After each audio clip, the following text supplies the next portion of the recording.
Hello, everybody, and welcome back to the Kayfabe Central podcast and another episode of Predict the Bell. I am your host, Josh. As always, joining me is Rue on Wrestling Hi guys. and Stu World Order. Hi guys. Today we have our SummerSlam 2025 predictions, the, I believe, 38th or 39th annual SummerSlam it is this year. It is the first ever two-night SummerSlam in the history of the pay-per-view. So we are going to be breaking down both nights, Saturday and Sunday, happening on August 2nd and 3rd. That's this weekend. It's a total of 12 matches, I believe, 12 or 13, um, that we have to go through. But before we get into that, make sure you guys subscribe, like, and comment, hit the notification bell so you're up to date with all the videos, podcasts, and interviews. If you're on the YouTube side of things, if you're listening on Spotify, make sure you hit the follow button, leave a comment, and tell us your thoughts. If you want to help out on the monetary side of things, go subscribe to the Ko-Fi page. It's $5 minimum to subscribe to the exclusive wrestling content tier. We also have a Discord server now, so if you guys just want to find a place to talk about wrestling, then go ahead and join the Discord server. All that will be in the description. And go check out the Kayfabe Central website. I don't plug that enough. No, I don't plug that enough. I should plug it more. Um, but yeah, go ahead and check out the Kayfabe Central website. All my written predictions and coverage posts are all on the website over there. So go ahead and check that out. Yeah, I wanted to get the self promo done as quickly as possible because we do have a lot to dive into here. Um, so yeah, let's just dive straight into it. We're gonna start with the Saturday card. Um, I don't even know where to start on the Saturday card. Let's start with Sami Zayn versus Karrion Kross. So they are doing this for the third time, and the way I see this, because Karrion Kross's contract, and I've heard the reports that his contract is up sometime in August, and there has been no reports of him re-signing. I've heard nothing, and I've kept an ear out because I'm a big fan of Karrion Kross, so I've kept a close eye on this, and I have not heard anything um of them reaching out to him for a contract extension or anything along those lines. So I'm going to assume that Sami Zayn wins this, and this may be the last we see of Karrion Kross.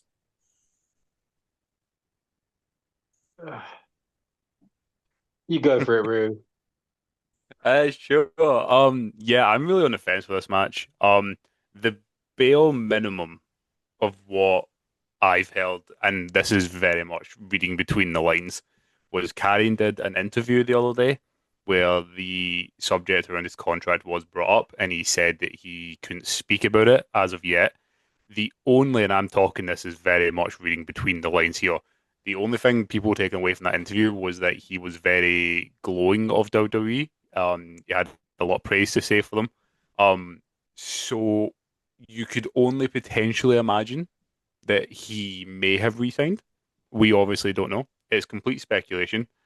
Um, I have gone with Karrion out of just more the sheer hope that he has re-signed, and they would hopefully not. I don't want to. I don't. It sounds mean. I don't want to say waste a match. Especially when you've got the likes of like Priest and Black sat in the wings or something like that.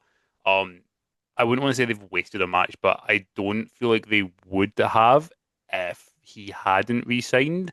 And obviously, if he has re-signed, he surely has to win this. Because if he doesn't, then he may as well not have. Is the way I kind of look at it. But I don't know. This could easily be, as Josh said, like this could totally be the other way. We don't know. It's been very hush hush. It's been very quiet. So equally, I wouldn't be surprised if Sami wins and we that's it for Karrion. I really wouldn't be surprised. But I've gone for Karrion more out of hope, kind of similar to what I did for Saturday, not Saturday night's main event, sorry, for Night of Champions. Um, I know out of more hope than anything. Because I would quite like to see um if this is the storyline we're going to go down. We've talked about it a lot, particularly yourself, Stu, about the potential to see Sami Zayn getting put down a bit and Yes. be built back up. If they aren't going to turn them heel, at least build them back up. I would actually quite, now I've more thought about it, I would actually quite like to see maybe heel Sami at this point. But either way, I think this makes the most sense if Karrion has resigned, and that's the only asterisk I'll put around this match. So I pretty much agree with you. I can't see this match even happening if Karrion Kross hasn't signed. Yep. So if Karrion Kross has signed, which by the fact this match is happening and the fact we had the one on Saturday Night Main Event, was it?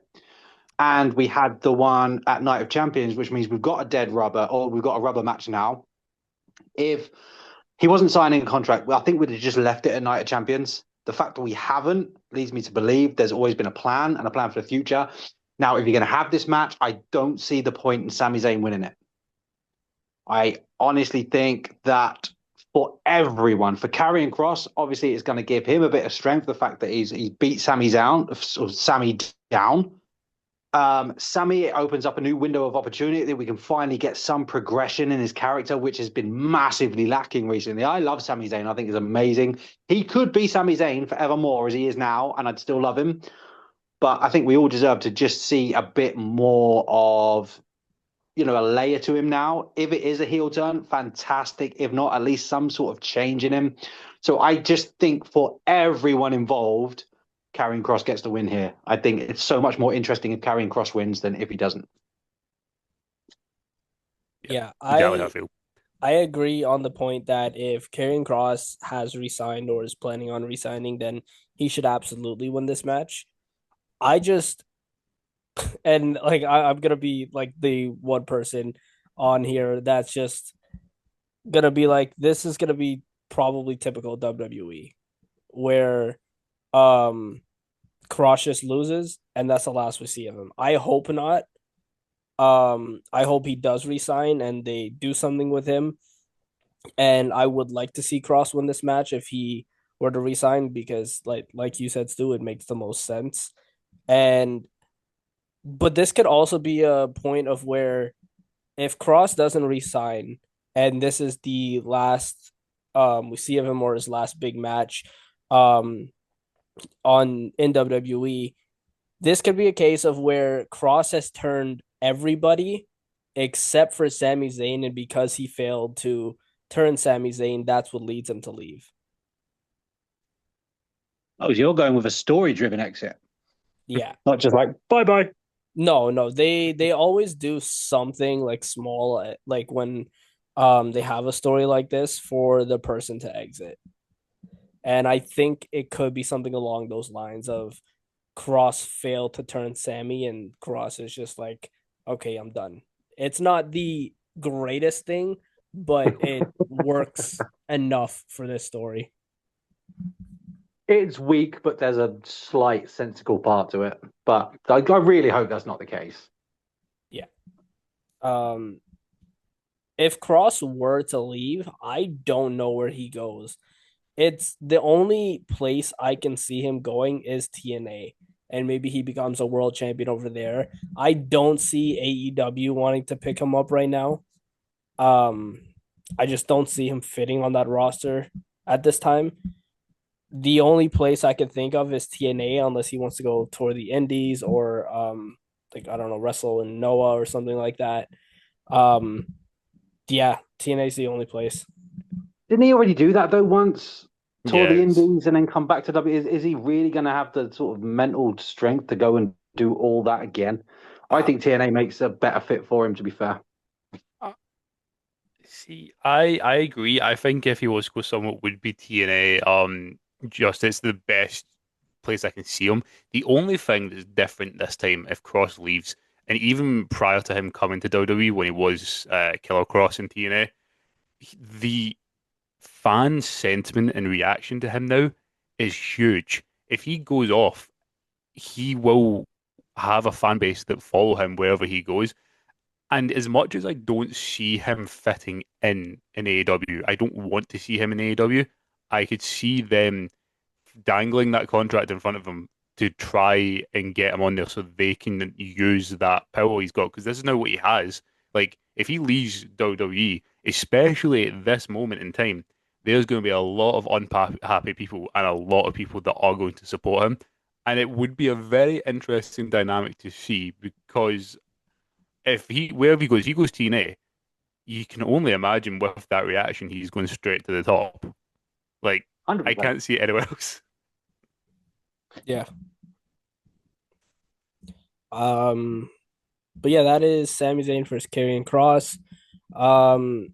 Another match we have on Saturday is Randy Orton and Jelly Roll versus Drew McIntyre and Logan Paul. So Drew McIntyre is no longer trapped in England. That situation. How dare you? How dare you? He's a lost little Scottish boy. He is no longer there. He's no longer stuck or anything. That problem has been configured. He did a whole TikTok thing with Logan Paul. So this match is still happening now. I have a whole bunch of different thoughts and opinions on this match. I am not looking forward to seeing Jelly Roll wrestle. Um, and I like Jelly Roll's music. I like some of his songs, but I am not intrigued at all by the idea of him teaming with Randy Orton, and going against McIntyre and Logan Paul.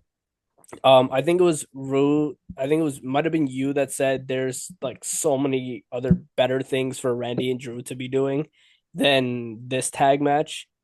And I 100% agree because this is just not interesting to me. And like on the Logan Paul side of things, he is undeniably talented. I just wish I could like him, but I don't. Um, so I don't have that much interest in watching this match. Obviously, I'm going to because I'm watching SummerSlam and it's going to be on my TV. Um, in terms of the winner and the outcome, I I want to say McIntyre and Paul pick up the win, especially because McIntyre picked up the loss at Saturday night's main event.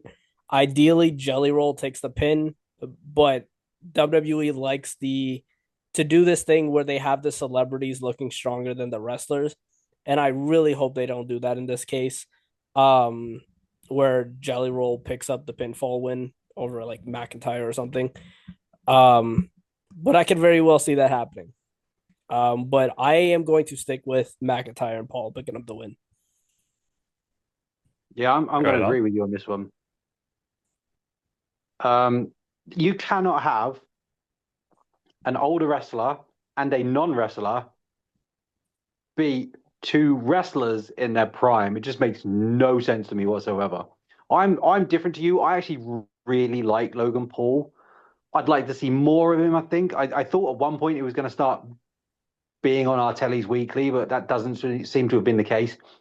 I like him. I love the fact that he's just so hateable, but in a brilliant way. He's kind of Shawn Michaels-ish in that way, and he's a very talented dude as well. Drew McIntyre needs a win so badly that he might as well follow Karrion out the door if he doesn't win, or there's some grand plan for him somewhere, or he's just the world's most patient man. But yeah, I can't not have McIntyre and Logan Paul go over on Jelly Roll, who I'd never heard of, by the way, until he joined WWE and chokeslammed Austin Theory. But yeah, you can't have them two win. It just makes no sense to me whatsoever if they do. So I don't mind the match happening. I think it's a bit of fun. I mean, you heard the interview with Randy Orton and Cody Rhodes, where Randy's just said that he's in the stage of his career now where I'll just do whatever they want me to do. I don't mind. So I think they're very much taking advantage of that. And yeah, I think it'll be an all right match. It'll be entertaining. And if Drew McIntyre doesn't win, then he may as well go home.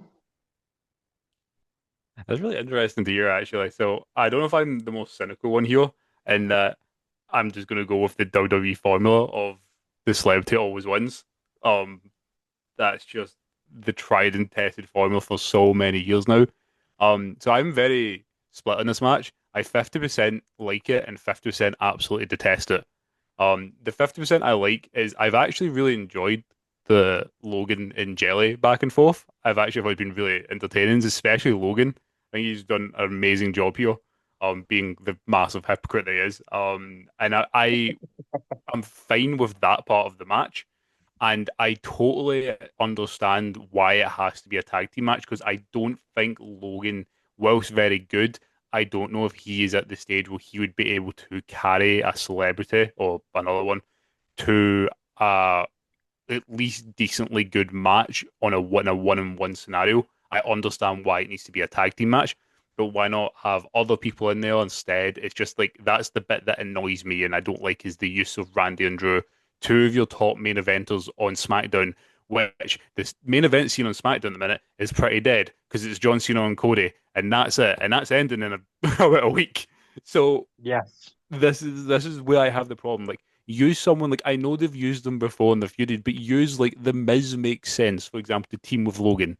I know we've seen it before, and it's the like a very boring answer. But if you need someone to step in who can help guide the match, use the Miz on the other side. I mean, I don't particularly know, but you know what I mean. I just don't like the use of Randy and Drew here. I would rather, as boring as it is, would have just seen them do a rematch, maybe with a stipulation added onto it, because I've done a lot of these at SummerSlam, and Drew could maybe have got his win back over Randy from Saturday Night's main event. Obviously, we're not doing that, doing the tag team match. I think it's going to be, a Jelly Roll and Randy win. As much as I said, as much as you like Logan Paul, I really hope if they're going to pin anyone, it's going to be Logan Paul. I'm going to feel so sad for Drew if it's not. The if it is Drew, the literal only way, and I still don't like this, if it is going to be Drew taking the pin, the literal only way he gets pinned is if Randy hits him with an RKO and then Jelly Roll pins him. That is the only, not even acceptable, but towing the line way of being acceptable for Drew to get pinned here. I don't like it, I don't want it, but if they are going to do it, that's the only way you can do it. But I think the match will be fun. I will imagine Logan's going to get smacked over the head by a guitar at some point. Maybe the rest back is turned. It leans itself to that type of match. But yeah, in this one, as much as I agree, I don't want Drew in this situation. I want Drew to go off and do bigger and better things. And especially if he loses here, I don't know what the hell he does next. And I'm sort of scared for him in that sense. But I am going to take Jelly and Randy here. Yeah, if you guys were a celebrity, right, and you're going into the WWE, you're having a match at SummerSlam against two premium wrestlers, and Triple H came to you and said you're going to go over if you want to, would you feel good about doing that? I wouldn't, but that's because I'm going to sound so dickish here. That's because I know the business, brother. That's why I Yeah. wouldn't. But no, if I was a celebrity, because I think you see us a lot with the celebrities, is the difference I will say with Jelly Roll is he does seem like a quote unquote fan. So potentially, maybe he's quite happy with eating the pin. But I think a lot of celebrities do come in and they're just doing it for like the oh, I've heard of WWE. Yeah, I'm a massive fan. I know that Stone Cold Steve Austin person. And they'll want to just do it get involved. I'm looking at you, Snooki from WrestleMania or whatever. Like Oh, God. point proven. But like if they are a true fan, you could see them arguing back. Whereas if they don't understand the business, if you want, or what the storyline and storytelling aspect of it means, if Triple H just comes up to you and says, "Oh yeah, so we're just gonna have you win," you probably would just be like, "All right, sick." Like they wouldn't argue back because they don't understand it. Whereas I will say Jelly Roll seems like a guy who is a fan, and yeah. so like I could well see them doing if that is you said like going with McIntyre and Paul with Jelly maybe taking the pin if that is something if he wants to get involved more down the line. Um, I'm just at my wits end with trusting WWE with anything at the minute. See, I had a very now I'm not comparing myself to Jelly Roll or WWE or anything like that. But I sent you the videos of me spearing that guy in the Yeah, ring at the show. Now, it was asked if I wanted to do that, and it probably took me about 15 minutes of asking the actual wrestler, "Are you sure you're okay with this? Are you sure you're okay with me kind of making you look like a mug in front of people when you've been training for years and I have done a training session?" And he was so cool about it. He was like, "Yes, but that's kind of the mentality that I think if you're a true wrestling fan and you're on like a big show like SummerSlam, you'd have." He's like, "Well, I don't think Drew McIntyre and Logan Paul would feel great about me going over, so I don't want to." I don't know. It's just a weird one. If I think it will prove if he is a wrestling fan or not, if he eats a pin or not. Yeah, I think so. I think what you described there is pretty much not trying to like big myself up here, but I think what you said there is exactly how I looked at it. In that case, like you gonna kiss your ass here a little bit. Like you understand, you're a true wrestling fan. You understand the business, so you have that respect for the Oh, wrestlers to yeah. come up and say and say that. Whereas I think a lot of them will. And that's why I know I was just taking the piss, but it's true. A lot of them would just be like, "Oh yeah, I've heard of The Rock. Oh yeah, John Cena. Yeah, yeah, yeah." And they're like, right, okay. Um, and a lot of them will just come in for the exposure. They might be like, do you want to do a match? Sure. Like a good example, and even by his own admission, is kind of like Logan Paul. When he first came in, he was like, oh yeah, I watched a bit of it growing up, but I haven't watched it since. And since doing that original match he did with the Mysterios and the Miz, he's Yeah. been like, wait, this, I get it. He's like, I get it now. I understand it. And he has that respect for the business now in that sense. So as you said, I would agree that Jelly seems like he does. So maybe it wouldn't be a massive surprise to see him take a loss here. And just going to take Randy and Jelly because celebrity match. That's literally the only that's the only reason I can really give. Um, but yeah, I wouldn't be surprised either if Jelly was to take up in here. So going back to your question, I have actually now I wasn't in the match, but I've witnessed a similar predicament when I was wrestling. Um, so there was a time where we were trying to market the promotion and whatever. So we ended up getting a partnership with this like TV company where we like showcased the gym or because we had two locations. And this girl from I believe it was Yes TV was doing this show where she was training to be a pro wrestler. And Santina Morella played a part in her training as well, along with like other coaches at that school. And so she had a match at a show I was on against a pretty established wrestler in the Ontario scene. I'm not going to say names because I've interviewed the guy before, but a pretty established wrestler in Ontario. And they had her go over. And I I talked to other wrestlers, close friends of mine in that locker room, and we were just like, this was the stupidest idea that they could have done because she trained for, I believe it was 2 weeks. This guy has been wrestling in Canada for, I think, like a little over 10 years. Wow. And we were like, this is ridiculous. Like, this guy is one of the most underappreciated wrestlers in Ontario, and he is somebody who will do whatever a promotion tells him to do. And credit to him for that. But I felt that things like that is what just I don't want to say ruins wrestling, but doesn't make it look good. Yeah. It's so short-sighted. Yeah. Yeah, it is. Like I said, like I've not done anything in ring, but I also think as a fan, part of it is I like see for instance, and if I got asked, I don't know, tomorrow, like, hey, would you want to come do something with like ICW? I'd be like, cool. Who wants to hit me? I like Literally. I like who wants to beat the living shit out of me? Go for it. Feel free. Because you just get like I want like you want to. It's a part of wrestling, as I said. The very casual fan isn't going to get that. Like I almost feel like, and maybe let me, Josh, you can maybe speak in this a bit more. Having done it properly, it's like surely part of the enjoyment is putting someone else over. Obviously, maybe not in a Shawn Michaels Bret Hart point of view, but surely part of it is is like the And here we go satisfaction. again. Exactly, another conversation. But surely part of your the love for wrestling is seeing that, like, especially on such a big stage. Like, I can only imagine, like, when like Roman got backstage at WrestleMania 40, he must have been so happy for Cody. Like, Yeah. he must have been absolutely been over the moon for the guy. So surely that's like part of it if you are a true wrestling fan and you love wrestling. Yeah, no, 100%. Like putting people over who deserve it is complete was completely fine with me. And like there was another situation I was put in where I didn't go over and I was not happy with it. Because storyline, like realistically, the guy was an actual wrestler and he had wrestled for years. But storyline wise, he was just the sound guy, and I had to put him over.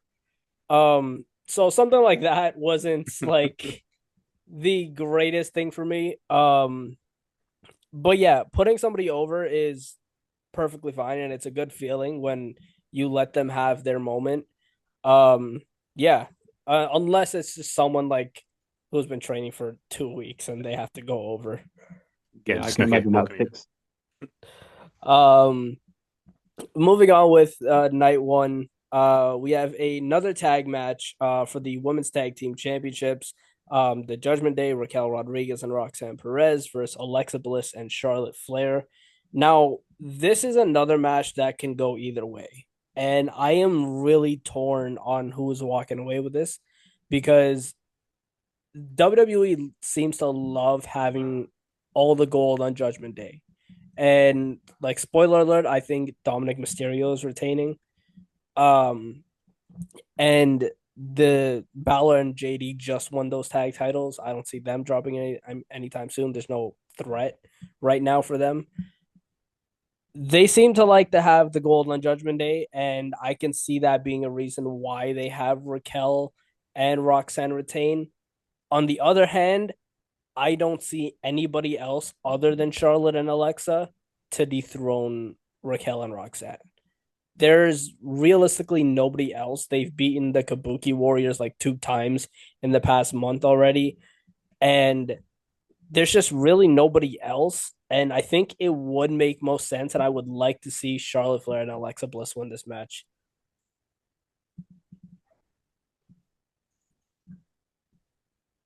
Oh, do you want to go this one, Stu? I'll crack on. Go for it. I'm so confused by this one because I like everyone and I want everybody to be champion. I think so. There's two ways of looking at it. We've only just had Roxanne Perez become tag champions with Raquel Rodriguez. By the way, how good has Raquel Rodriguez been in the last 2 months? She's been unreal. Since Liv Morgan went, she's just stepped up so much. So I like them too. I like Roxanne Perez, but this whole thing with Charlotte Flair, Charlotte Flair and Alexa Bliss, they're so good together. I love it. I love it so much. And I just have a horrible feeling if they lose, that's not going to last very long. And that's going to be really, really tragic. But then I really want to see how interesting it is for the Judgment Day to hold the gold until Liv comes back, and that dynamic as well. However, I think at the end of the day, I think it will be Charlotte and Alexa win. For how long, I don't know. I still think we could see the gold back on Judgment Day again by the time Liv Morgan comes back. But I think for a SummerSlam feel-good moment and just that little wave that Charlotte Flair's riding at the moment, which I don't think we begrudge her after the WrestleMania horribleness, I think it's going to be Charlotte and Alexa take this one. Yeah. I'm with the theories. I'm gonna go Charlotte and Alexa, and my reasons are a mix of the both of what you said. So I do think there's a lot of stake in Judgment Day holding the women's tag team titles until Liv gets back. I think that's a very interesting story. But equally, I absolutely adore what's going on with Charlotte and Alexa right now, and I'm So good. just scared if they don't win here that they're going to split them up, and I really don't want that. So I'm going for them out of hope that they're going to realize what they've got and they've got legs here and they're going to run with it and give them the belts. And as you said, like we could see how long it's going to last. But maybe this is a potential WrestleMania match they're going to do. Charlotte and Alexa, two of the biggest women's names in wrestling over the last 10 years. And even if they do split them up, and I've already had a thought about this, I think for once they need to not have Charlotte be the heel. Because especially in this, as much as folk love Alexa, at the minute, Charlotte is probably one of the most over female baby faces on the roster. It's So brilliant, isn't it? It's it's so good. amazing. It's amazing. And I think they can keep that going. And this is the thing, because heel Alexa, like the goddess Alexa, needs to return because she's fantastic. And I think she would do better in a feud against Charlotte. as the heel against a babyface Charlotte if they were going to do that down the line towards WrestleMania. But anyway, that's like 9 months or whatever down the line. For right now, they're friends. I want to see Charlotte and Alexa hold those belts because I absolutely love what they're doing on TV. Agreed. Yeah, I have been enjoying Charlotte and Alexa. When it was first like starting off, I was like, okay, we'll see where this goes, and I've actually started to enjoy it. And yeah, I'm completely with you guys. I hope that Charlotte and Alexa win this match. I would like to see that. Um, I'm going to lean towards the Judgment Day a little bit more. Um, just because I think that WWE is gonna want to keep those titles on there. But I don't want to see Charlotte and Alexa split up. Yeah, you said it as well, Josh. I think there's actually a lot of matches on this 2 night card which really could go one way or the other, and I wouldn't be surprised. I was saying this earlier in my video, is it's actually some of the matches are quite hard to predict. I don't know if they've done a good or bad job. I think for once they've actually done a good job with the booking of everything, but there's a lot of like I can totally understand why they would go the other way, like we just said with the Judgment Day. Like I think that is stake in them keeping this until Liv comes back because I think that'd be really interesting. But I just want to see Charlotte and Alexa off the belts in a completely selfish way. Just so we could cheer them. Exactly. I love like being able to cheer like like this is what I was saying is on the opposite side, the complete opposite to my girlfriend when John Cena first turned heel, and you could see loads of people like obviously and he still does. It's a bit different now because we've been through it a lot, but literally like the week after you could see folk also like cheering Cena, and I was like, no, just enjoy booing him for once. Like we've not been able to boo John Cena in over 20 years. And I was And like, not feel just guilty about it, at least. exactly. I was like, just have fun disliking the guy. We can, and we'll talk about it later. We can start to enjoy and cheer him again now. But right at the start, I could see everyone cheering for him. I was like, no, just boo him because it's we can finally get to boost, and it's fun. And it's like here we get to finally cheer for Charlotte, and it's great. I'm having a great time. Before we get into more, I do have to create another meeting because we have 5 minutes left in this one. So I will be right back. Yeah. Damn it, Rue. All right, we are back. So yeah, that's the women's tag team championship match. Did you guys have any other thoughts or opinions on that match? No, I love Nope. Charlotte Flair now, and I hope she has everything that she wants. Agreed. Um, so on night one as well, we have the women's championship match between Tiffany Stratton and Jade Cargill. Um, now this match isn't so much like we don't know what's gonna happen. I am leaning heavily towards Jade Cargill wins the title here. Um, it is a possibility that they have Tiffany retain, but I just don't think that makes any sense. I don't think that we get all the way here just for Jade Cargill to lose. Um, unless like something like Bianca Belair returns and turns heel on Jade, but I don't see that dynamic happening. I actually see the opposite, Jade Cargill turning heel and facing off against Bianca later down the line at WrestleMania or something like that. Um, Tiffany Stratton has not had a lot of variety in terms of her reign as champion. She beat Charlotte Flair at Mania and feuded with Nia Jax half the time and Forever. had a match against Trish Stratus, which everybody knew that Trish wasn't winning. So, not a lot of variety in her reign. And I think it comes to an end here against Jade Cargill. Obviously, now like Naomi is completely out of the picture because she's now on Raw. Yeah, I think it's as simple as Jade Cargill walks out as champion, and then we eventually build to maybe a Jade and Nia match as well. Unfortunately, God. and then eventually we'll get to the big money match, which is Jade versus Bianca. Ugh. You've like sent shivers down my spine thinking about that. Oh no, like okay, I'm gonna be really mean here, but sort it. I've been very patient with Jade and watching her since she came. I was very excited when she came over, and at the beginning, I kept giving her the benefit of the doubt. And I agree. I think Jade's gonna win this quite straightforwardly. I don't see her not walking out of SummerSlam with that belt. The issue is, and it's really mean, I know, I don't think she's strong enough to be holding that. She's still I don't say she's very green. She's better. I just don't know if she's the caliber to be at the top of the women's division, especially on the mic.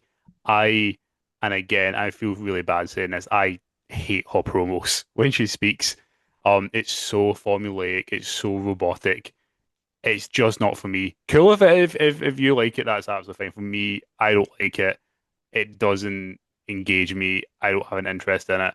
And her in ring, sometimes if she's in there with the right person, can look amazing. But in the nice possible way, I think that's due to the other person. I think Jade's going to win this quite easily. I've got her, and hopefully down the line, I think the way to go would be, as Josh pointed out, would be with a Bianca feud, in which I really hope Bianca takes that belt off really quickly, please. Um, but yeah, I've tried and I've given the benefit of the doubt, and now that I think the inevitable is coming, a storm is coming. Ooh. Ooh. At SummerSlam, and it's just this is my true feelings. I don't think she's ready. She's going to be put in that position, but I don't think she's ready. I disagree with both of you. Ooh. So I've been concentrating more on the Tiffy of it rather than the Jade. And when she beat Trish Stratus at Night of Champions, she couldn't have hinted more at heel turn. Even to the fact that when the referee raised her hand, she did the old heel thing of snatching her hand away from him. Um, there was a good few little heel traits there, and I think, in my own personal opinion, it's so much better when a heel is holding a title for an incredibly long time. Mhm. And I think we might just get that with Tiffy. I think there's a turner coming. And I think her beating, let's be honest, the popular one of Jade Cargill might be another stepping stone on that heel turn. You know me, man. I'm all about heel turns. I love a heel turn. I think she's a better heel than she is Yep. face. And I agree. I think this might Yeah, be the chance to absolutely. prove it. And I also think half the reason that you said, Rue, I don't think Jade's ready for a championship. I don't think Jade's ready for the championship.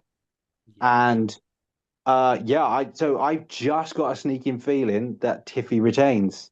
Jade's all disappointed, so we can have her whole journey back to the main event picture or whatever it's going to look like after SummerSlam. But no, I think Tiffy retains. I think Tiffy goes heel.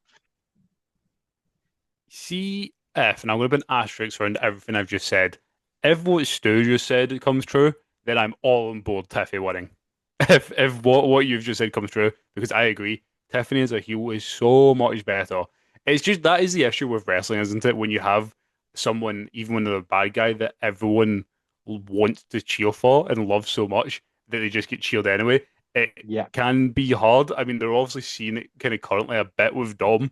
Hmm. It's kind of a hard what line to toe, and they've also tried a bit with the face thing for Tiffany, but her whole gimmick is just not suited for that. Her whole gimmick is suited for being the horrible, like mean girl Barbie, and like Yeah. how can you be a face when that's your gimmick? So I totally agree. If Tiffany goes and does a turn, I am more than happy for her to hold on to that and feud with whoever down the line. Hell, they need to build some more fuck up on the SmackDown Women's side of the God, do division. they ever? My It's God. not it's not Nia, please, for the love of God, not Nia. Um, but yeah, I if don't they're know. I'd gonna like to do see a that, Tiffy Nia match. I haven't seen one of those for at least 2 weeks. I know I need my fix again.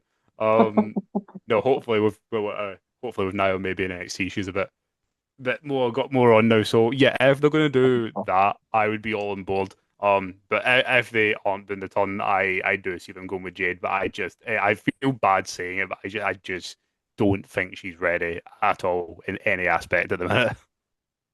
She's kind of an attraction rather than a stone cold wrestler, I think. Yeah, totally. The other thing with this feud is that it's doesn't even feel like a feud. It just feels like because Jade and Tiffany are both babyface at the moment, and it literally just feels that they have small interactions and they're just wasting as much time as they can until SummerSlam. I don't expect anything big to happen on SmackDown tomorrow night in the lead up to this. It's probably just going to be hell. It might be a contract signing. Um, and it's just gonna be Jade being like, "I respect what you've done, but I'm gonna win tomorrow," and that's gonna be it. Um, this it's really not been any much of a rivalry at all. Um, however, the other point I had is WWE is extremely petty. We know this. Jade Cargill was the what longest reigning TBS champion, Yep. one of. Yep. WWE would be petty enough to put one of their main women's championships on Jade Cargill. One of that being the reason. Yeah. I know we spoke about it with like other aspects within WWE as well. Bringing people over from AEW and showing them off. I know like there's folk that come in and absolutely deserve it. And deserve to be in that position. Like look at Cody, but you can't help but like, obviously think there is an element of you're over there. You want to come over here? We'll make you a big star. Like, and I felt an absolute amazing for the wrestler. But I mean, like, look at what they did for Penta when Penta first came in. Like, they made that guy look like the hottest buddy free agent in the planet. Him coming in, and that's the whole point. If you're a wrestler sat in AEW, not doing anything, getting frustrated, you're going to look at that. Like Penta made his debut on the Netflix debut. He's on freaking Netflix, being shown off like that. I would want to come over and be like, hell yeah, I want to go to WWE. So, though I think that is potentially deep down, they would never admit it. I think that is an element of that. Very true. Yeah. Um, so that's that match. We have another tag match, and like I'm really confused. They did not do a good job at portioning out the two nights here because we have a third tag match on night one. Um, Roman Reigns and Jey Uso versus Braun Breaker and Bronson Reed, the Braun Brawns. Um, this match I can see just Roman Reigns and Jey Uso winning. It seems like, and like I will give Braun Breaker and Bronson credit. Um, I didn't think that they'd look all that great since Seth Rollins got injured, but they've been working with what they've been given, and they've looked pretty good, especially Braun Breaker. Um, I saw like an interview Bubba Ray did, or Bully Ray, whatever we want to call them, talking about Monday Night Raw, which I'll talk about on the headlines later this week. Um, but about like Bronson Reed taking Roman Reigns' shoes and how now they have double heat for Braun and Bronson. So I don't see Braun and Bronson winning this match. I don't think that they're going to take that push a step further without Seth Rollins. Um, I don't see Seth returning this match. He could return at SummerSlam in general, and I'll get into that a little bit later on. Um, but I think it's just going to be as simple as Roman Reigns and Jey Uso win. However, it will be a pretty big deal if they give Braun Breaker a pin over a Roman Reigns.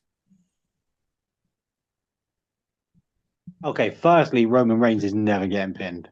Not in a million years. No chance. I honestly think if Roman wasn't disappearing again to film soon, I'd say Roman and Jay get the win on this one, and we crack on and we go forward with rivalry anyway. The fact that Roman's disappearing, it makes no sense for me for him to get the win and then run away again. Yeah. So I'm actually going to go with Bron. All the bronze. I think they're going to get the win because they're going to be ones carrying this storyline forward. I think that might be due to a new member. Who that's going to be, I don't know. Please, Ethan Page. But yeah, so I'm actually going to go with Bron over Jay and Roman simply because Roman's going to disappear again soon. It will be by nefarious tactics. But yeah, I kind of want them to win as well. because I thought, as you'll say, you'll discuss Raw at some point. They looked outstanding on Raw, Bronson and Bronny Brom. Bron Breakker, I think Seth Rollins getting injured might be the best thing that's happened to Bron Breakker because he's just upped levels. And that reasoning alone, I think it would be a shame to pour water on that a little bit right now. So yeah, I'm going to go Bronny Bron for the win. Yeah, so for me, right, who do I think should win? It's the Brons, obviously. Who do I think is going to win? I'm going with Jay and Roman. It's for the simple reason is because it's Roman. It's his return to SummerSlam. And I think the original plan for this match would have seen the Brons win. I believe this match was always planned, but with LA Knight in Roman's place. And in that case, I think it would have been a clear win for the Brons over LA and Jay. Obviously, we don't have that. But yeah, I mean, this is the thing. Again, this kind of comes back to what I was saying was I wouldn't be surprised if they go the other way, especially if, like Stuart just said, like Roman is disappearing. And this is the thing, like they could just pin Jay. And that's the thing, because Jay is still, as much as we forget, is still a former world heavyweight champion. He's the Royal Rumble winner. Like, so getting a pin over Jay is still a big deal. Obviously, it's not Roman Reigns level, but it's still a big deal. So like, I wouldn't be surprised if the Browns win, but I just can't see them past, 2 nights at SummerSlam, Roman Reigns, get a big pop, blah blah blah, the usual formula. I think the Browns should win. As you said, like they've been actually done quite well since Seth's been injured, and I do agree. Actually, I think this has been a great thing for them, and maybe they do win, as you pointed out, Stu, with a potential third member. As much as I'd love it to be Ethan Page, maybe not. Potentially after NXT, maybe Tony D. Who knows? Ooh, yeah, of course, the shadowy figure. Yeah, Braun said he had a plan, so it's reading between the lines. So quite potentially, but yeah, it's interesting to say the least if they were to continue with this going forward, and I said Braun kind of taking over that leader spot because I think that's what they were always going to lead to. As much as I feel bad for Bronson because I actually really like Bronson Reed, I think the storyline was always going to be the eventual feud between Braun and Seth of who is the leader of whatever the hell this faction's called. Um, like who is the leader here? And I think that's something they can still play off now with just a hell of a lot earlier than they probably predicted, and play it off with Braun kind of taking on that role currently. But again, maybe I'm playing it safe. It's SummerSlam. It's the biggest party of the summer, guys, and it's Roman Reigns. And that's why I'm going to Roman Reigns and Jey Uso. See, I'm going into this match and I didn't even consider the thought of the new member being revealed here. I was just going into this thinking that this is just going to be a tag match for the, just for the moment. Like you said, it's Roman Reigns at SummerSlam tagging with Jey Uso, former Bloodline member, against the Brons. And it's going to be as simple as Roman and Jay picking up the win. I do like the idea of the new member being announced here and showing his face here, or showing her face. Who knows? Because I think that lengthens the storyline and this makes the storyline more interesting. Whereas this new member was introduced without Seth Rollins, and then when Seth comes back, it's like, you guys made this decision without me, kind of thing. Exactly. So yeah, that's not even something I actually even thought of going into this match. I just thought that WWE did this because that Roman Reigns and Jey Uso tagging. Who doesn't want to see that? I mean, there's still an element of that to be as well. But, of like they've probably just gone, saw it, massive match. But yeah, no, there's a lot that's open for them to go. But as you said, I think so. It's almost quite Judgment Day esque, and I do actually mean that in a good way. Of the Seth comes back and he's like, "Who the hell is this? I didn't approve this." Yeah, I think there's a lot of interesting ways they could go. As I said, who do I think should win? It's the Brons. Who do I think will win? It's Roman. I'm not even saying Jay. I'm just saying Roman as if he's going to pin the two of them. But that's the reason. I'm excited for Josh's reaction if it is Tony D'Angelo. Oh no. because I know Josh loves the family and loves that whole storyline. So I Oh think Josh is God. going to be really excited. Is Luca or Stacks is the name. Yeah, we're gonna have Roman J um and Stacks versus Tony D Bronson Reed and Braun Breaker. That quite possibly sounds like the worst sounding match I've ever heard. Oh my Worse than that goodness. Ion Jade. Oh my gosh. And then yeah, Luca Cristofino is gonna be like, "Can I join, guys?" Hey, No. yo, I'm Samoa. No. Um, so the match that I believe that is going to close night one and that I think should close night one is the World Heavyweight Championship match between Gunther versus CM Punk. Um, Now this is a match that can go either way because I mentioned earlier about Seth Rollins. So there's just something about this injury. Bubba Ray said the exact same thing on his podcast. There is something about this injury that doesn't feel right. It's just been too quiet. And I think Rui talked about this as Yeah. well. Um, there's just something that doesn't feel right about this injury. And it could very well be Punk wins the title here and Seth cashes in after, or maybe Seth cashes in down the road. I was leaning towards Gunther retaining. I have it on the website as Gunther retains. However, as I thought more about it, I I don't know because I could very well see CM Punk winning the title here and potentially getting cashed in on afterwards, or holding that until like maybe even just Clash in Paris and gets cashed in on there. Hell of a reaction in Paris, by the way, with that crowd. Do you want to go first, still? Do you want me to take it first? You go for it, man. Me? Yeah, I totally agree. So the way I've looked at this and the way I did it in my predictions was I've not even considered Seth being a factor in this because it's too up in the air. So I'll talk about that first and I'll get on to Seth. So I think this could go one or two ways. Well, obviously, can it's only two people. um, but there has been reports that it looks like Gunther could potentially be John Cena's final opponent. We've also discussed this at length and kind of came to agreement with that was actually something we all quite like the sound of. Yeah. Apparently Gunther's heavily favoured to be that final opponent. If he is, I don't think he'll be doing it as the champion. He doesn't need to be. So for that reason, because again, it was a really toss of a coin. I have gone for Punk here.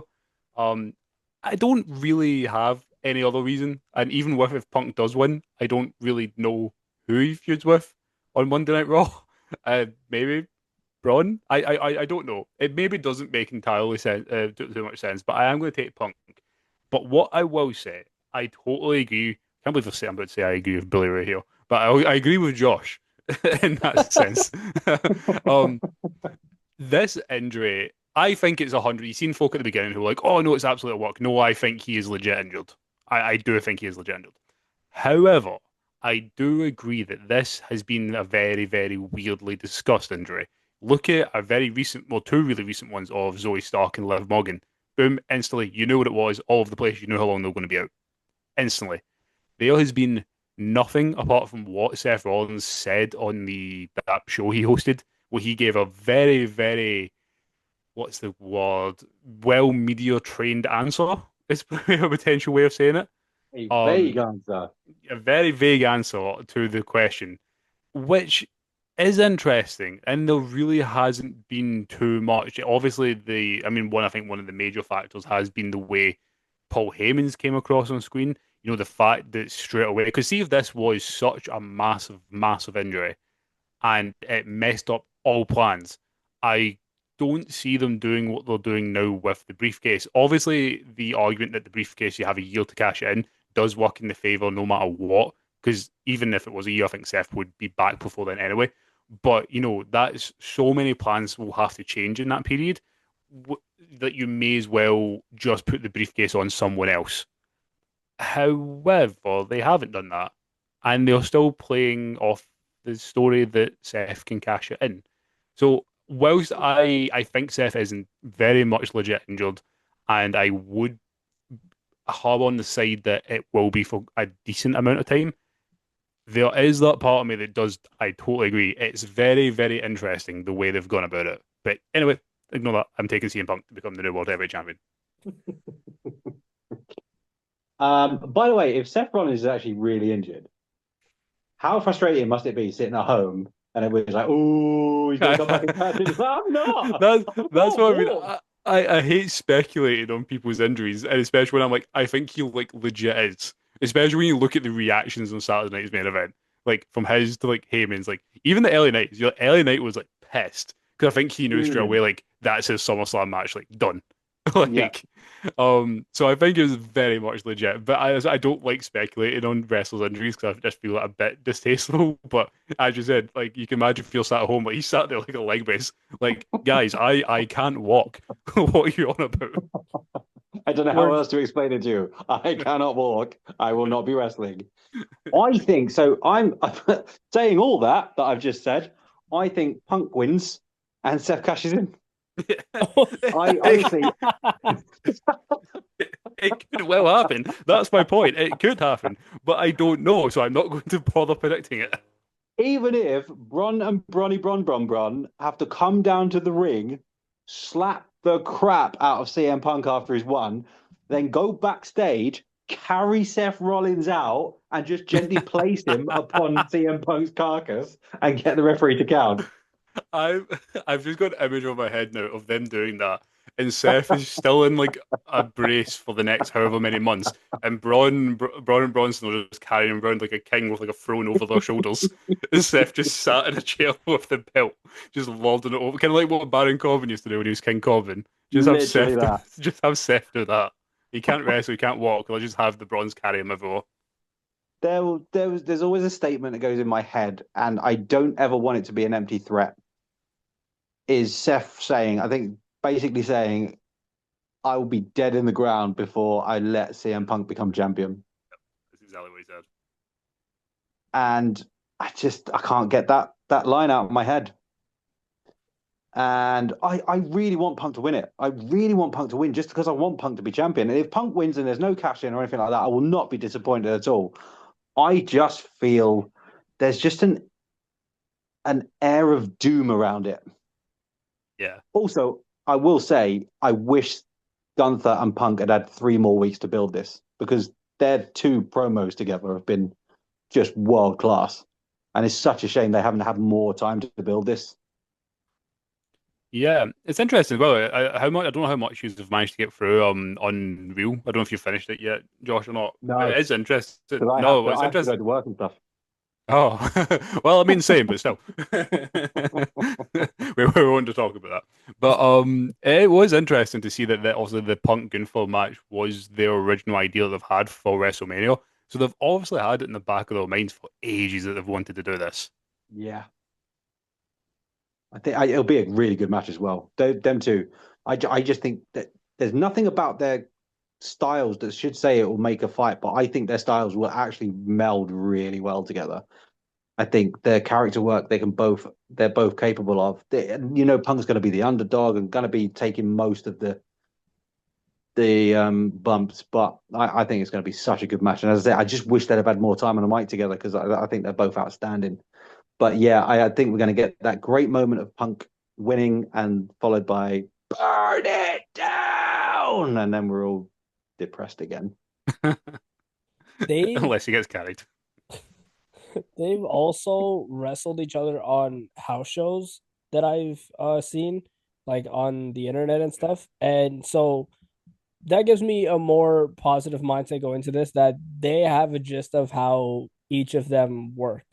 And Yeah. that'll just make the match 100 times better. Yeah. In terms of Seth Rollins, I can see Seth doing the thing he did a few years ago when he walks down the ramp with the crutches. It's gonna be a long ass ramp to walk down with crutches. But walks down the ramp with his crutches, picks up the crutches and drops it on the floor, and then Yeah. Braun and Bronson attack Punk, and then Seth cashes in. I like that. I like it. I don't even care if he doesn't wrestle for the next 6 months after that. I just hope. I think, to be fair, I think there is an element of like Seth could make that work, especially with having Braun and Bronson. Obviously, they can't take the piss with it because eventually you do want to see, the champion fight. But Seth's one of the few characters right now in WWE I think could hold a world title and not have to wrestle and it still be entertaining as anything. Especially as he could be really smug. I've held this title for 4 months. Hey, there's Yeah, that. exactly. It's like like yeah, exactly. No, that's it perfectly. So I think that's why I haven't like predicted it because I'm like there's so much speculation around it. So I really don't know what way it's going to go. But I would also the childish part of me does want to hear that and bump it down and see it happen. With Gunther, I do think that he's going to be Cena's last opponent, which is another reason, like we mentioned, I think that he's going to lose the title here. Yep. I think he beats John Cena, he retires John Cena, and potentially wins the Royal Rumble, and we Ooh, see Gunther and Cody at WrestleMania. what a match that'll be. Yeah, actually, I mean we've seen what 10, 15 minutes of what they did at the end of was it 2023 Royal Rumble? That was a hell of a wee Yeah, back and forth they had. So I'd be interested in seeing that match again. Also absolutely. at I think. Oh, Crown sorry. Jewel. Oh yeah, yeah. Yeah, Shit, I forgot about cool. that as well. I think I wouldn't have a problem seeing face Gunther either. Gunther's that's a weird one actually, because like I love Gunther once I wonder if the casual audience would be able to get behind Gunther though with that. I Maybe that's don't a care question about for the another casual audience, rude. day. Yeah, yeah, valid. Um, so we spent so much time talking about night one. We have to create a new meeting before we talk about night two. Whoa. Um, so I will be right back because we have 9 minutes left in this one. We're not going to get through night two in 9 minutes. So I will be right back. All right, we are back again. So yeah, that is Saturday night one for SummerSlam. Moving on to night two. Um, let's start with the TLC match for the WWE Tag Team Championship, or a ladder match, same concept. The Wyatt Six versus Andrade and Ray Fénix, which should be the Lucha Bros, versus DIY versus Fraxiom versus Motor City Machine Guns versus the Street Profits. This match is going to be absolute chaos, and it's going to be everywhere with the amount of tag teams that we have in here. Um, More than likely could steal the entire weekend and be the best match of the entire weekend. Um, yeah, going to be absolute carnage, and I am here for it. In terms of the winner, I am leaning between the Wyatt Six retaining and Fraxia winning the titles. Do you want to go, Stu? Yeah, oh man, I did so much moaning that this wasn't at WrestleMania. I can't wait for it to be at SummerSlam. I think they've all got a point to prove, and this match is going to be bonkers. I'm hoping there's another prosthetic leg involved. Honestly, I can't wait for this one. I'm gutted this is night two because it means I've got to wait an extra day for it. This is going to be carnage. So much carnage with a lot of tag teams. We've got a lot of stuff to prove. I think the Lucha Bros, by the way, as you said that you want them to be, Ray Fénix and Andrade, I think they've been brilliant. I I don't know why. I hate Fraxiom. More Wow. importantly, You hate Nathan Fraser. I hate Nathan Fraser. I He's can't stand the dude. I he's so don't know why. unlikable. He's an amazing It is. wrestler, but he's so Yeah. unlikable. So unlikable. Just so every time I see him, I want to throw my telly out the window just to hurt him. It's just something about cut your out. I don't know what I want to change about Nathan Fraser, but something, please. Maybe put a mask on, like Axiom. But yeah, they're so talented, but I just cannot get on board with them just because of Nathan Fraser. I can't see the Wyatt Six not retaining. I think it's tragic because I wanted the Street Profits to have a nice long run with the belts, but I don't know why the Wyatt Six are getting the treatment they're getting, but they are getting it. I think they've been quite clunky as a tag team so far, so I'm a bit disappointed that they are the champions and that they'll probably be the champions after this. But I think it's not about the result in this one. I think it's about the ride they're going to take us on and the carnage they're going to cause. Yeah, yeah, no, you literally totally agree. I've said it in my videos that, this not only has the potential to be like the greatest TLC match of all time, this just has one of the potentials to easily be one of the most historic matches of all time in general. The teams involved here are just going to do insane things, and ironically, I don't know why, but the White Six, even though they're the champions, feel like the odd ones out in this match. Yeah. Um, but yeah, I can say with the Wyatts have the kind of the Bray Wyatt issue, or the fact that he never, especially with a Fiend, to be fair, like he never really needed the title. He had no reason to go after the titles, and the Wyatts kind of the same. Um, I have absolutely no idea who's going to win this. So what I did with my predictions was I put all the names in a hat and I picked them out. And I will stick with the name that I picked out. And I picked out Ray Fénix and Andrade, which I'm quite Oh happy my with. gosh. Yay! That's the one I picked out my hat. So I was like, I'll go with it. Yeah, I've actually, I totally agree. Like in a dream world, like I would love it to be the Lucha Bros. Also, we don't have that. But as Stu said, I've loved what Ray and Andrade have done on SmackDown. I think they've been fantastic, especially if they're not doing anything.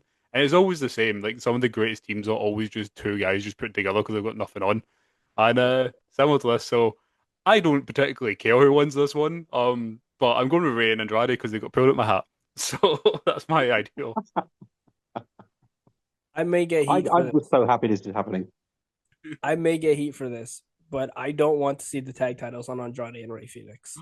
Oh, I don't have interest in seeing that. I think that there are many more tag teams in this match that you can put the tag titles on that make more sense. I still think that the Lucha Bros should be a tag team eventually, and I honestly think it should happen soon. Um, I don't even believe Penta was on Raw this week. And doesn't no, he have wasn't. anything. It's a shame. So yeah, I honestly think that the Lucha Bros should just maybe Penta moves over to SmackDown or Ray moves over to Raw. But yeah, I don't want to see like Stu had his hot take about Fraxiom. I have my hot take. I don't want to see Andrade and Ray Fénix holding those titles. What about this? What if Ray and Andrade win and then Penta's like, yo, brother, what the hell? Why are you with this guy? And then Ray tries to explain it, and then Penta just pile drives Ray Oh my head god. first through a ladder, and we get heel Penta versus Ray. You really want Pentagon Dark, don't you? Pentagon Dark is one of the greatest characters in wrestling. He's so evil, and I love it. But then we still don't get the Lucha Bros at the end of the day. And Ray can come back and he'd be like, "Oh, my brother was right. It's fine." Rue's going to go start hurting members of Penta's family until he turns to the dark side. He'd do it. Start hurting children, break fingers. Oh my goodness. We're gonna get a Rue heel turn before a Sami heel turn. I mean, at the minute, yeah. But yeah, I am excited for that match. I'm with you, Stu. I am not a huge fan of the Wyatt Six. Like they're cool. Like their entrance is cool. I like their entrance. But yeah, I'm with you. I don't think that they need the tag titles, and nor did I ever think Bray Wyatt or the Fiend needed a title to be over. As a matter of fact, I think the title kind of ruined the Fiend. Yep. And while I was never a huge fan of the Fiend to begin with, that title kind of did ruin it a little more. But yeah, I don't think that the White Six are doing those titles any good, to be honest. And I would rather see somebody like, sorry, Stu, Fraxiom hold the tag titles instead. God, can you imagine Nathan Fraser's smug face with that title? Ah. Just him going about being like, "Hola, amigo." It's that when he says that, he just comes to shot and his really annoying voice and goes, "Hola, amigo," and it's like, "Shut up, stop it." Um, Next on night two, we have the Women's Intercontinental Championship match. No DQ, no count out. Like that's literally what the match is called. Becky Lynch versus Lyra Valkyria. They're doing this again, and I am not for it. I am tired of this. So tired of this. And they could have come up with something better. I could have come up with something better. And I've made that very clear before, like that I would book things completely different than how WWE books it. Um and this would not be something that I book. I think that Becky Lynch is going to retain. I don't think Lyra winning that title back makes any sense whatsoever. And then maybe Becky goes into a IC title feud with like Rhea or something like that. Um, I can see a situation where Bailey ends up costing Lyra Valkyria the title. We saw her like being lost on Monday Night Raw. Um, and that could be the case, whether it's intentional or unintentional. At this point, it should just be intentional, and Bailey turns heel. Um, because I was thinking that Lyra could turn heel, but after her promo on Raw, I was a little bit unsure about her turning heel.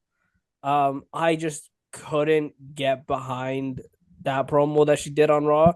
She has vastly improved on the main roster, and like when she first came up, I wasn't fully behind her, but she made me a believer. And but that promo on Raw did not give me any hope for her to be a heel. And I think if she goes into something with Bailey, Bailey should be the heel. But yeah, I think Becky Lynch retains here. I'm going to make this really quick, Rue, and then you can talk. Becky Lynch wins. I don't care. Yeah. Yeah, it's funny. So I don't normally do this. I'm always like, oh, once I've said it, I'll stick with it. But this is one of the few times I'm going to change my prediction. After I put up my predictions earlier on a TED Talk, this was the one I was very like, kind of like, I'm not too sure. But after I uploaded the video, I was like, no, I've got that wrong. So I originally did predict Lyra. Um, but the more I thought about it, like, no, I think Becky's actually. I don't know why I've even gone. Oh, I think Becky's going to retain you, and I'll try to be quick as well. Like, if this is the final match, cool, because the matches have been great, but like there's just been going on for ages, and I don't want to see any more. So please let it be the end of it. And as you said, if that's Becky winning, so Lyra can't challenge her again, then sure, we might get Bailey come out because I mean it is no DQ. Maybe she costs Lyra, and then Lyra turns heel that way. I don't want to say I don't care because I'm sure I will at the time, but I'm not too bothered. But I will say I think Becky's been fantastic. That's probably the reason why I want her to retain because I think Becky's actually been amazing. So I've Yeah, gone with Becky. I agree. Becky's been awesome. It's just this just needs to stop now. Just stop. Yeah. Bailey's clearly very anti-Irish. She can't hide it any longer. And just stop it now. I don't know what the boots were about on Monday, but just stop. They're her Becky stompers. Becky stompers. Yeah. She wore her Becky stompers. Becky came out and she didn't even stomp her once. Not one stomp. What's the point of having Becky stompers and then using a kendo stick instead? Come on. Oh my goodness. Oh man. I remember Stu telling me he just pictures me watching NXT every week, just dreading it on my couch. That was my face when watching that Lyra promo because I was like, what am I watching right now? There was a few of them on Raw. The same with the Heyman one. I was listening to it and I was like, what is he saying? It was so like I can't believe we're in a world where Jey Uso will out promo Paul Heyman. It was weird. Um yeah, apparently Santa's not real, guys. Uh Whoa. That is not proven yet. Just because Paul Heyman says it does not make it true. oh, um we have another Intercontinental Championship match on night two between Dominic Mysterio and AJ Styles. Now, I spoiled my prediction for this earlier in the podcast, but I think Dominic Mysterio is retaining. Um, a lot of people would go into this thinking that AJ Styles is going to win after everything that's been happening the past few weeks. I just don't think that's the case. We still have yet to have that Dominic Mysterio and Finn Balor feud. And I think that still needs to happen whether or not Balor defeats Mysterio for the title. Um, he probably won't but I think that Mysterio wins here, and then I don't know who he eventually drops it to. Maybe someone like an LA Knight. I mean, I can keep this one quite quick as well. I think Dom's retaining. Dom's retaining. I think AJ's going back to TNA to do some stuff down there. And I think Dom, with everything that's going on with AAA, by the way, what a hell of a reaction he got. Um, I think Dom's going to go and actually show off the Intercontinental title for what it is and take it about in AAA, show it off, and then eventually we're going to pivot back around to Bal and Dom. So yeah, got Dom. Yeah, I agree. I've really enjoyed AJ Styles being like a character from Scooby Doo, dressing up as all sorts of different characters. It's been jolly good fun. But yeah, I think you can't take it off of Dom yet. He's really good with it. He needs to fight more for the title. There's not been a lot of defenses going on recently, but yeah, he's too good to be Intercontinental Champion and take it off of him yet. It serves no one AJ taking it. And as you say, AJ can go to TNA. Dom can show it off around the world. I think it's a fairly simple, straightforward. Dom wins. Yep. And AJ is somebody who can win a title at any point and it would be fine and it would make sense. Yeah. Yeah. We have the United States Championship match the US title is going to be defended inside a steel cage. Solo Sikoa, the champion, versus Jacob Fatu. Now, this makes perfect sense to do this rematch, and the stipulation makes perfect sense. However, this is the WWE, and this is a steel cage match in the WWE. Realistically, the steel cage is supposed to keep outside interference out. And the way this works all the time is when the heel has a group behind him and they are in a steel cage match against the babyface, the heel's group always finds a way inside the cage. The ref gets bumped, they find a way through the door, or they climb through the cage, or climb over the cage, or whatever. That's probably exactly what's going to happen, and we're probably going to get a Tama Tonga return as well in this one, and Solo Sikoa retains. Yep. Yeah, totally. As you said, I just keep laughing whenever he's thinking of steel cage because you keep thinking of Jesse Ventura. Why is he using the door constantly? In the door. And it's like, but yeah, totally. I'm actually quite excited for the match. I have got Mr. Thumb Man himself Solo to win. As you said, the whole point of it, the steel cage is probably the most like I don't know the word I'm trying to think of is, but it's like it's the probably one of like from a sheer like kayfabe stipulation wise, it's probably one of the worst ones out there because it never works. Like whole point, oh let's keep the group out, even though they'll definitely get into the cage somehow. But yeah, I've got Solo. I think Jacob's going to do a Jeff Hardy and get to the top of the cage where he could just jump out and he's going to do a bloody moonsault off the top of it. Please don't die, Jacob. We love you. And but in the end, it's going to be too much. I'm sure Jimmy Uso will come out, but it won't be enough. And yeah, I think we will have Solo walking out still as US champion because he is a delight, and I don't want to see him lose it anytime soon. And Jacob can go off and as I said, we need more main event folk in SmackDown, particularly because you're using two of them in a pissing celebrity match. So I'm happy to put Jacob up to the main event after this. I completely agree. If Jacob doesn't do a moonsault off the top of the cage, then what was SummerSlam all about? Exactly. There's a chance he goes through the canvas at the bottom.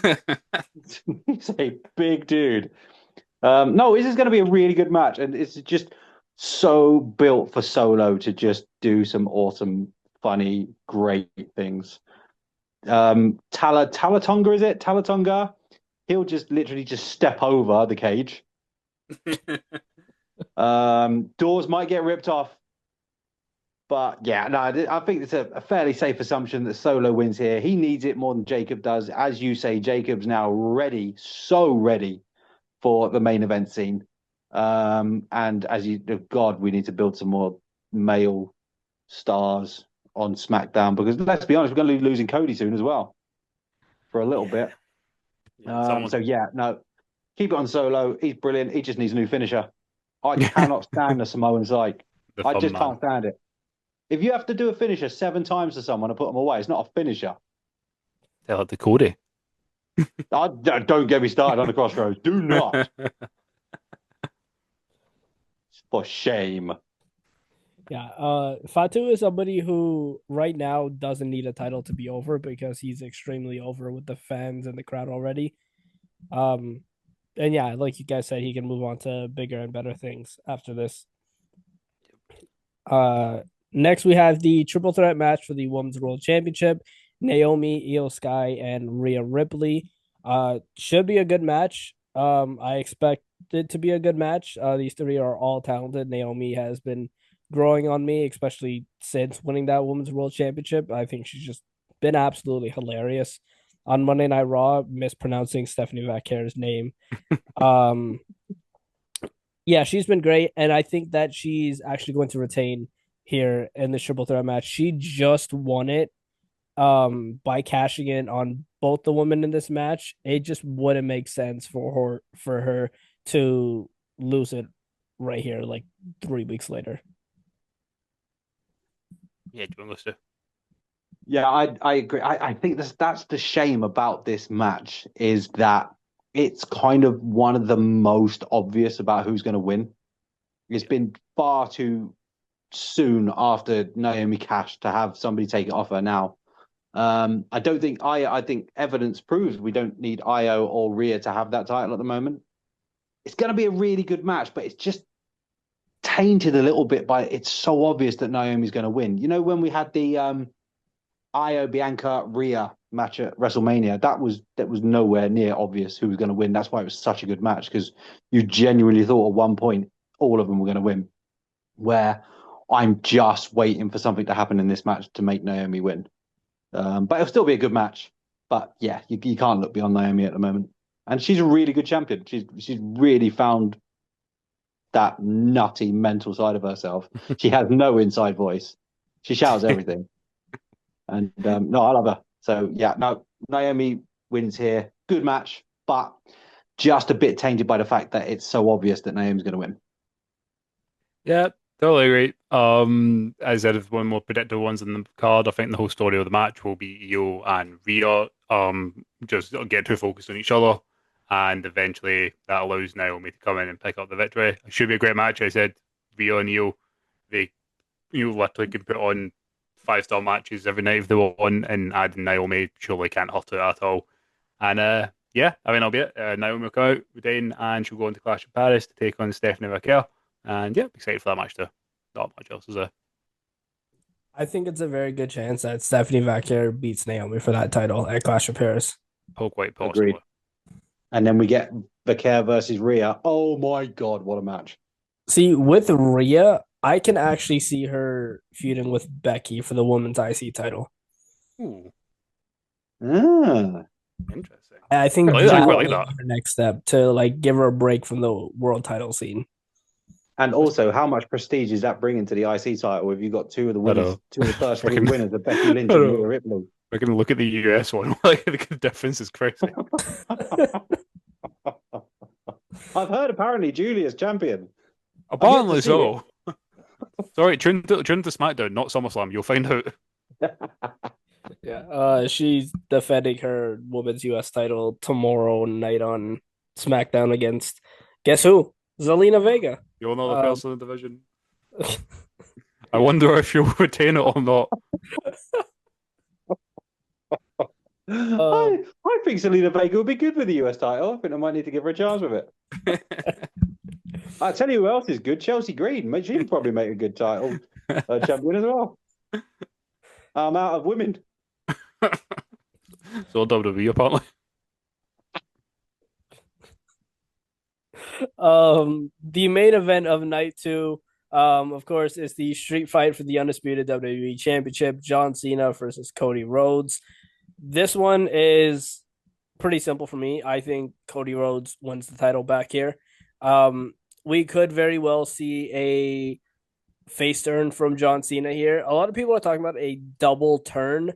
I don't necessarily think that a double turn is going to happen here. I think that it's more likely we just see Cody and Cena shake hands and Cena goes away until his next date, which I can't remember when it is. But then he does, I don't know, some other matches against people. I'd like him to see him against like Drew, and like some other people. And then obviously December is the non-confirmed Ruthless Aggression pay-per-view. where I think he'll be facing Gunther and lose to Gunther there. Um, Cody, I can definitely see turning heel though down the road, especially if he goes against somebody like a Punk maybe at Mania.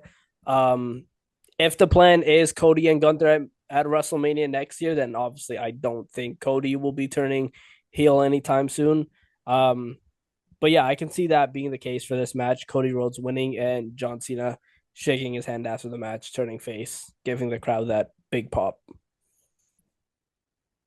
I Um, think if Cody's not healed by WrestleMania, he won't have a choice. He will be healed by WrestleMania. He might not mean it, but he'll be getting booed by WrestleMania if he's still face.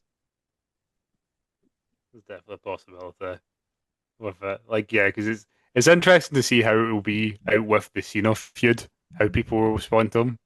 But yeah, like from my point of view for it, I totally agree with what Josh just said. I think Cody it is a bit. I will say the asterisk about him going off to the Street Fighter movie does kind of surround it a bit, but I don't think Cody's going to win. I think at the end they are going to stand in the ring. They're going to shake hands. Cena's going to turn face, and then Cody's going to hoof him right in the balls. Absolutely should. I don't actually know if he will or not, but I think there's a funny possibility of them doing it. I like it's I just think I'm really torn on Cody because I love Cody though. A lot of people say have told me that I partly give off energy that I dislike Cody. I don't really know how, but fair enough. I do like Cody. I'm not booing him quite yet, but I also have seen heel Cody Rhodes. I kind of want to see it. Um, just because like I said this in my video, more from actually watching Unreal. Weirdly enough, I mean Triple H says it himself that Cody, well, either it was Triple H or it was Bruce Pritchard. I can't remember which one it was. Said that Cody right now is the epitome of the white face baby, like the white meat baby face. That's exactly what he is. He is the next John Cena. But the thing is, I think they have learned from the issues they had with their John Cena to not let it overstay its welcome. And I would be interested. I don't actually know. I was only half joking. I don't actually know if that's what's going to happen. I do think Cody's going to win. That is my prediction. He will gain his WWE Championship back. But I kind of want to see it. But equally, if it doesn't happen, I won't be too disappointed. If it doesn't happen, it doesn't happen. I So I was always convinced when John Cena won the title, I was convinced John Cena's last match was gonna be the match he dropped the title. That stopped probably being a thought I had about a month ago, or maybe even more actually. Probably Night of Champions was the day that convinced me he's not going to hold it all that time. Definitely he's going babyface. Definitely it's going to be at SummerSlam. I think if the double turn doesn't happen, at least the seeds are going to be sowed at SummerSlam.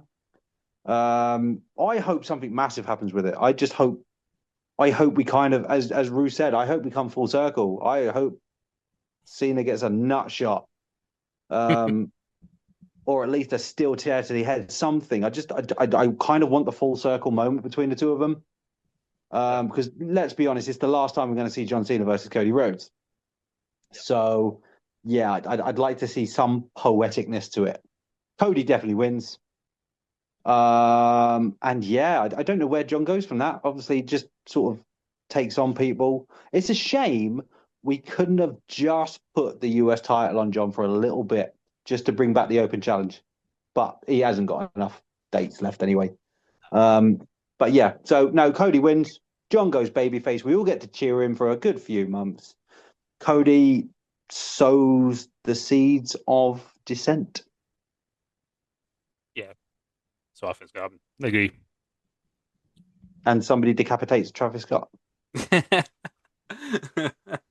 Apparently he had a falling out with WWE, so who knows if he's actually even going to be at SummerSlam. He will I don't. not. I don't think he will be, especially after what Drew said on Logan's podcast. Like it's apparently just free reign now to just go in on Travis Scott, which I'm all for. Which I found quite strange actually. I know you said you haven't seen it, but they like heavily show like the behind the scenes of like Travis's like involvement at like the Elimination Chamber and at Mania in Unreal. And I was quite surprised that they hadn't edited it a bit because they show them like get on really well. Like Travis is proper into it. He even says he's like, "Oh, I need to quit rapping and do this," and they're all laughing. But now it's like, oh, they apparently hate him. So I was quite Yeah. surprised they aired that. Apparently turned out to be quite the unreliable fella. Yeah, just a little bit. Just Uh, ruined WrestleMania. do you guys think that if he's healthy, Seth Rollins, because Cody Rhodes is set to go away a little bit for filming for Street Fighter, that Seth Rollins cashes in on Cody instead of the Punk and Gunther match? So, see, at the beginning, I actually was very much convinced that Seth was going to cash in on Cody and Cena, no matter what. Right up until the point where we got announced of it going to be Punk and Gunther. If it's anyone other than Punk in that match, I would have said the cash in would have more likely been on Cody and Cena. Yeah. But as like what Stu said earlier, it would seem almost ridiculous by WWE's own logic to have the cash in and have Seth Rollins available for the cash in and to not do it on Punk and just let him win because it goes against everything he's said. So that is kind of my side. At the beginning, I was very much in camp that I thought the swerve was going to be that Seth was going to come after Cody in Cena's match, but it's literally just because of Punk being in that match with Gunther. That's my entire reason. But conversely, if he wanted to be he said he's the future, like the power in WWE now. So he could cost Punk his match, or Bron could, and then come in later on and cash against Cena. Then he is the man with all the power. That is true. That is a possibility as well. Never thought about that. Yeah, he could just in general cost Punk. In that case, then there's a definite possibility. But if you get me to pick one match, I'm going to pick the Punk Gunther match. I would say. Yeah. But again, Seth's sitting at home listening to this saying, I'm injured. Yeah, no, he's like, I'm not even flying out there, guys. Come on. Yeah, we're just waiting for Seth to cash in while he's just on his couch with his cast and just eating popcorn. Like waiting for the Rock at WrestleMania. Oh my gosh. Oh, Do we see Dwayne? Does Dwayne come back? I hope not. Oh God. oh my goodness. No, I'll still pop if he does. I'll Oh still yeah, I will. would. But I will never forget after WrestleMania, my sister sitting there like 10 minutes after. She's like, and obviously she was joking, but she was sitting there for like 10 minutes after. She's like, I'm still waiting for The Rock. that was the same. I was like, I've already waited about 20 minutes for Travis to actually get down to the ring, and I was like, I was expecting that entire time just waiting for the if you can smell it. I was like, wait, why is it not happening? I genuinely was actually confused after Mania. Like I wasn't even angry or annoyed. I was confused. I was like, why wasn't The Rock there? That makes no sense. Yeah, it was like when the music hit, I was like, oh, and I popped. Here we go. It's gonna happen. Travis Scott comes out. Oh, he's coming. Yep. He's coming. He's And coming. I did not like in Unreal when I can't remember who said it, but they were like, the main event of WrestleMania is what it needed to be. No, it was not. Oh my God, No, yeah, it was not. it was Triple H. Like Cody and Cena came back, and everyone was like celebrating, being like, "Oh yeah, that was amazing." And everyone actually watching it was like, "That was shit." No, No, it was not everything it needed to be. exactly. Oh It no, was yeah, nothing. Nothing it needed to be. Oh yeah. my goodness. It was a picking up balls. But that is our SummerSlam 2025 predictions for both night 1 and 2. Let us know your guys' thoughts on SummerSlam if you agree or disagree with anything. I always love hearing your opinions. Leave a comment on YouTube or Spotify, wherever you're listening to this. If you're on YouTube, make sure you subscribe, like, and comment. Hit the notification bell so you're up to date with all the videos, podcasts, and interviews. Subscribe to the Ko-Fi page.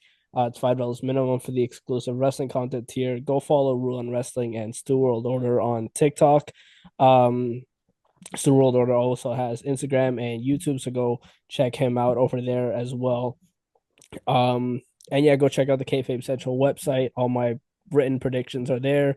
All my coverage posts are there. I do live coverage for the weekly shows every single week. So if you're interested in that, go ahead and check that out. But yeah, that is our SummerSlam 2025 predictions.